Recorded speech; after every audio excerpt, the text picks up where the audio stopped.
Hərdən gedəsən İmam Rızanın, İmam Hüseynin hərəminə, deyəsən ki, hacət yaddan çıxır, olur da elə, heç lazım deyil hacət istəyəsən. Deyəsən, sən nə gözəlsən, hərəmin nə gözəldir, elə valih baxasan, göz yaşı tökəsən, hər şey yadından çıxır, sənin yadından çıxsa, onunki yadından çıxmır. O bilirsən nə istəyirdin. Deyib, bu bizi sevənlərdəndir, gör bizi nə qədər sevir ki, məni görəndə, hərəmimi, zərihimi görəndə, özü də hər şeyi yaddan çıxdı, hacətləri də, onda daha tez verir. Rəbbiniz dedi, mənə dua edin, mən də sizə cavab verim.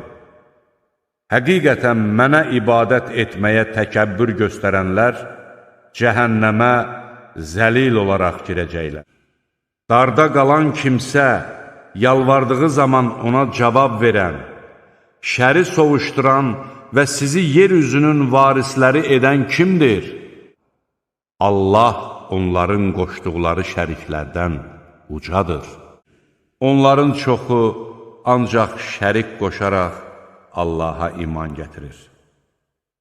De ki, mən yalnız öz Rəbbimə dua edirəm və kimisə ona şərik qoşmuram. Allahdan başqa heç kəsə dua etməyin.